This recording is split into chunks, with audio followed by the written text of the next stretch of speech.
I came in this morning and saw such a magic array of vehicles. It is fantastic, and it's something we take for granted that just happens, but if you are seeing it for the first time, you'll realise what a big event it is.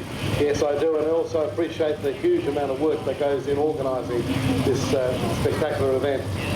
Thank you, Russell. Nice to say. That's acknowledgement to all the sponsors and the volunteers. Now, a few words from you. Yes, thank you. Welcome everyone to the 2011 Birdwood Classic. A fantastic array of vehicles manufactured from 1956 to 1977 have been brought together today, and on behalf of the Premier, I congratulate organisers, participants and everyone involved in another classic event.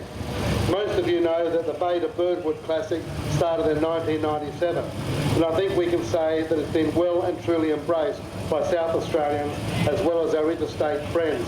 In fact, it's now one of the biggest historic vehicle events in the world, celebrating our motoring history and the beautiful spring scenery of the Adelaide Hills.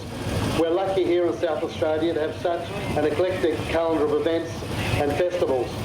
This great event, of course, along with the Birdwood Run, and then there's the Clipsal 500, the new Superlot Classic Targa Adelaide, and the World Solar Challenge. And let's not forget the Adelaide Festival, the Fringe, the Tour Down Under, Rome Adelaide, and the World Tennis Challenge. Like the Birdwood, these festivals and events showcase South Australia and bring us significant revenue, but most importantly, they contribute to the great lifestyle we enjoy here in this state. The South Australian Government is pleased to support this iconic event, and I'm sure everyone here will have a fantastic day. Thank you. And thank you. Round of applause from Russell, who's representing the Premier and the State Government of South Australia. Our taxes at work. Thank you very much.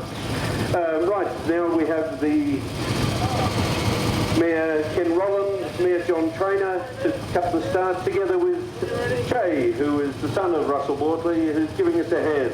Well done. And now we're ready, folks, for the main event. The first car's away, flagged off by Glenn Dix, who is an event in his own right. The South Australian Police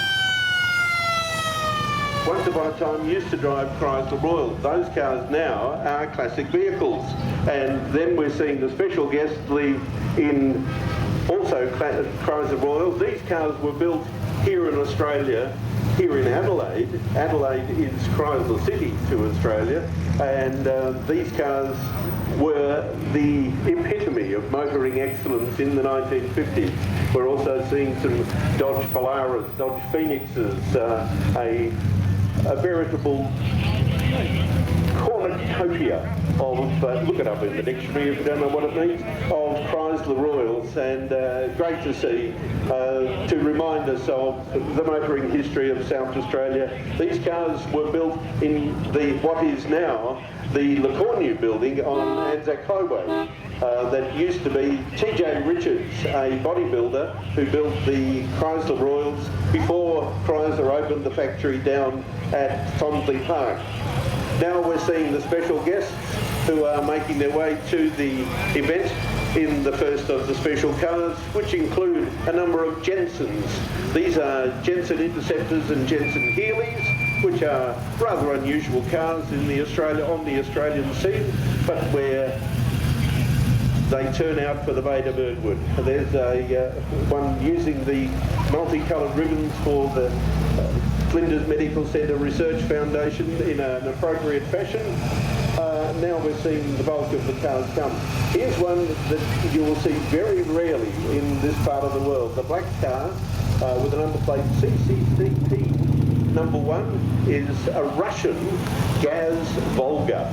It's the only one in today's event. It's the only one that I've ever seen. Oh, I love the outfit, madam. She turned out the best KGB outfit I've ever seen.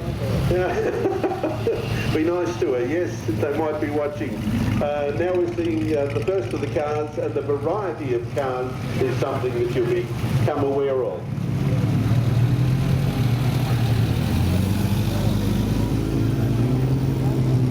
People in the assembly area are obviously having far too much fun. The cars in Group A and Group B, please make your way to your cars so that we can all get away quickly from the start point here and make your way up to the finish at the National Motor Museum. We're looking at the marvellous array of cars that is the Bay of Birdwood every year. You're going to be seeing American cars, you're going to be seeing British cars, like a little Morris Major Elite. You're going to be seeing Australian cars, of course, like the Holden and the Falcon GT panel vans going past. You're going to be seeing unusual cars that you may have never seen before, like the Daimler SP250, which is just going past me here. Daimler is best known for big limousines, but that was their effort to make a sports car.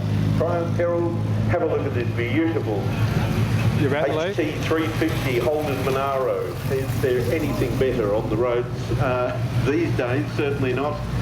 In those days it was the thing that every young lad aspired to. If he didn't want a Ford Falcon GT, he wanted a Holden Monaro.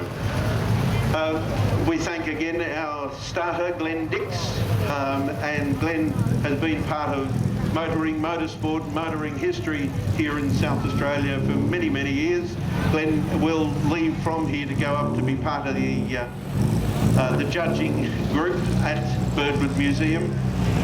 Alfa Romeo, 1958 Alfa Romeo Spider is the little thing going past us now.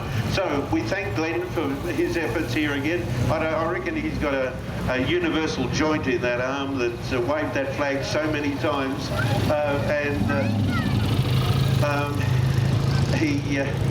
he does this out of the goodness of his heart.